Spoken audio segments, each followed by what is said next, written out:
നമസ്കാരം, മലയാളത്തിലേക്ക് സ്വാഗതം.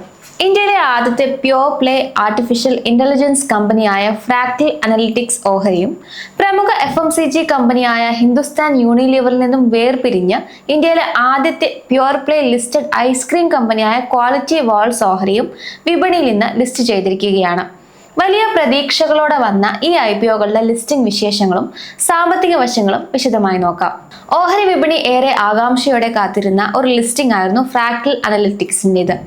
ആർട്ടിഫിഷ്യൽ ഇന്റലിജൻസ് അഥവാ AI മേഖലയിൽ നിന്നുള്ള ആദ്യത്തെ പ്രധാന ലിസ്റ്റിംഗ് എന്ന നിലയിൽ ഇതിന് വലിയ പ്രാധാന്യമുണ്ടായിരുന്നു. എന്നാൽ ലിസ്റ്റിംഗ് ദിവസം നിക്ഷേപകരെ സംബന്ധിച്ച് അല്പം മിശ്രിതമായ പ്രതികരണമാണ് വിപണിയിൽ നിന്നും ഉണ്ടായത്. 900 രൂപയായിരുന്നു ഈ IPOയുടെ ഇഷ്യൂ പ്രൈസ്. എന്നാൽ നാഷണൽ സ്റ്റോക്ക് എക്സ്ചേഞ്ചിൽ ഏകദേശം 2.7% ഡിസ്കൗണ്ടോടെ 876 രൂപ നിലവാരത്തിലാണ് വ്യാപാരം ആരംഭിച്ചത്. അതേസമയം BSEയിൽ ഇഷ്യൂ പ്രൈസായ 900 രൂപയിൽ തന്നെ ഫ്ലാറ്റ് ലിസ്റ്റിംഗ് ആണ് നടത്തിയത്.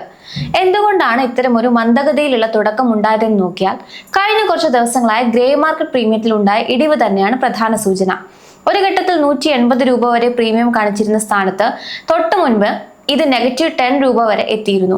2834 കോടി രൂപ ലക്ഷ്യമിട്ട് വന്ന ഈ IPOയ്ക്ക് മൊത്തത്തിൽ 2.66 മടങ്ങ് സബ്സ്ക്രിപ്ഷനാണ് ലഭിച്ചത്. ഇതിൽ ക്വാളിഫൈഡ് ഇൻസ്റ്റിറ്റ്യൂഷണൽ ബയേഴ്സിന്റെ ഭാഗത്തു നിന്ന് 4.18 മടങ്ങ് സബ്സ്ക്രിപ്ഷൻ ഉണ്ടായപ്പോൾ റീറ്റെയിൽ നിക്ഷേപകർ അല്പം കരുതലോടെയാണ് ഇതിനെ സമീപിച്ചത്.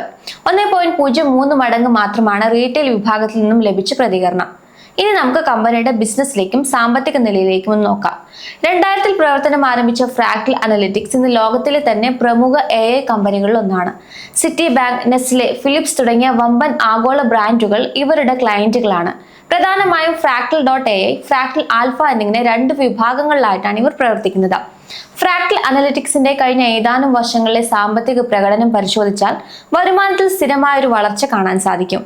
2023 സാമ്പത്തിക വർഷത്തിൽ 2043.7 കോടി രൂപ വരുമാനവും 194.4 കോടി രൂപ ലാഭവും നേടിയ കമ്പനി 2024 വരുമാനം 2241.9 കോടിയിലേക്ക് ഉയർന്നെങ്കിലും 54.7 കോടി രൂപയുടെ നഷ്ടമാണ് രേഖപ്പെടുത്തിയത്.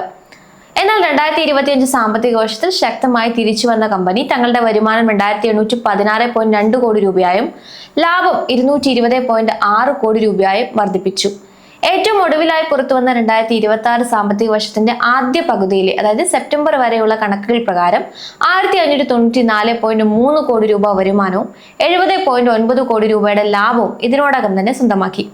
2024 കമ്പനി ഒരു ചെറിയ നഷ്ടം രേഖപ്പെടുത്തിയെങ്കിലും 2025 ആയപ്പോഴേക്കും മികച്ച രീതിയിൽ തിരിച്ചു വരികയും വരുമാനത്തിൽ 25% വളർച്ച നേടുകയും ചെയ്തിട്ടുണ്ട്. എങ്കിലും 900 രൂപ എന്ന ഇഷ്യൂ പ്രൈസ് കമ്പനിയുടെ വാല്യുവേഷൻ അല്പം കൂടുതലാണെന്ന വിലയിരുത്തൽ വിപണിയിൽ ചില വിദഗ്ധർക്കിടയിലുണ്ട്. ഈ IPOയിലൂടെ സമാഹരിച്ച തുക കമ്പനി എന്തിനൊക്കെയാണ് ഉപയോഗിക്കുന്നതെന്ന് കൂടി നോക്കാം. ഏകദേശം 1023 കോടി രൂപ പുതിയ ഓഹരികൾ വിറ്റഴിച്ചാണ് സമാഹരിച്ചത്. ഈ തുക പ്രധാനമായും തങ്ങളുടെ US സബ്സിഡിയറിയുടെ കടം വീട്ടുന്നതിനും പുതിയ ലാപ്ടോപ്പുകൾ വാങ്ങുന്നതിനും ഇന്ത്യയിൽ പുതിയ ഓഫീസുകൾ സ്ഥാപിക്കുന്നതിനുമാണ് ഉപയോഗിക്കുന്നത്.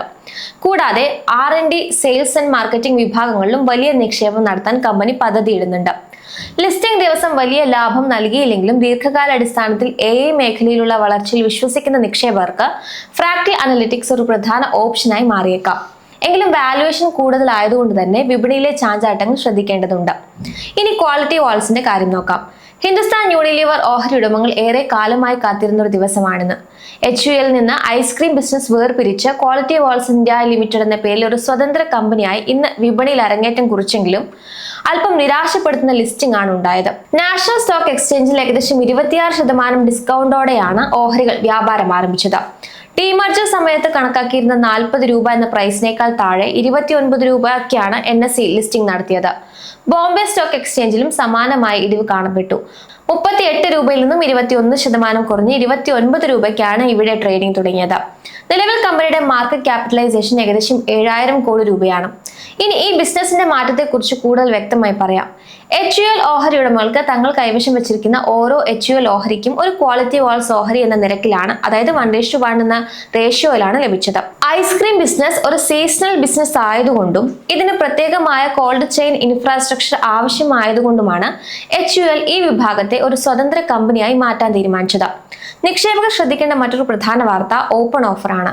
ക്വാളിറ്റി വാൾസിന്റെ നിയന്ത്രണം ഏറ്റെടുക്കുന്നതിന്റെ ഭാഗമായി മാഗ്നം ഐസ്ക്രീം കമ്പനി പൊതുജനങ്ങളിൽ നിന്നും 26% ഓഹരികൾ കൂടി വാങ്ങാൻ തീരുമാനിച്ചിട്ടുണ്ട്. ഇതിനായി നിശ്ചയിച്ചിട്ടുള്ള ഓഫർ വില ഓഹരി ഒന്നിന് 21 രൂപയാണ്. ഇത് നിലവിലെ മാർക്കറ്റ് വിലയേക്കാൾ കുറവാണെന്ന് ശ്രദ്ധേയമാണ്.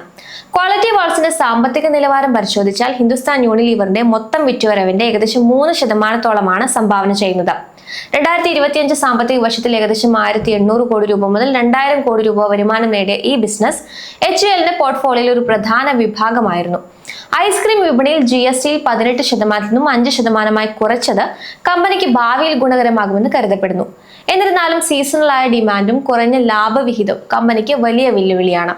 ചുരുക്കത്തിൽ ക്വാളിറ്റി വാൾസ് ഒരു സ്വതന്ത്ര കമ്പനി ആയതോടെ നിക്ഷേപകർക്ക് ഐസ്ക്രീം മേഖലയിൽ മാത്രമായി നിക്ഷേപം നടത്താനുള്ള അവസരം ലഭിച്ചിട്ടുണ്ട്. എന്നാൽ വാല്യുവേഷനിലെ കുറവും ഓപ്പൺ ഓഫർ നിരക്കും കണക്കിലെടുക്കുമ്പോൾ നിക്ഷേപകർ കരുതലോടെയുള്ള നീക്കങ്ങൾ നടത്തുന്നതാണ് കൂടുതൽ ഉചിതം.